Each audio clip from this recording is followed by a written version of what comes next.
Good day mga kabakyard. So magpapatuka tayo ng mga ating day old na mga stag. Every 4 hours nagdadagdag po ako ng kanilang patuka. Yan.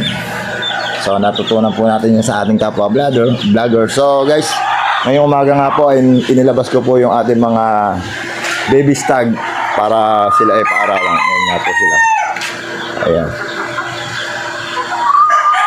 Isang 2 months old, first batch. Second batch po ay going to 1 month old sa 14 nitong August 14.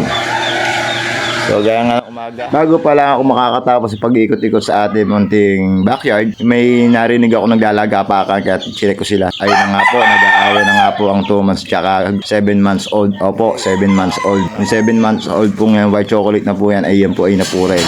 So ngayon yung ating 2 months old, yan nga po yung maaga nag-matured. Unang mainam po natin gawin ay ating awatin para maiwasan na po ang naglarambulan ng dalawa. Minabuti kong ilagay na muna yung ating 7 months sa taas at para po sila tuloy yung kalmado at maiwasan po natin ng pagiging injury. Kaya yan po ang naisip kong paraan. So mga lods, hanggang dito na muna ang aking vlog.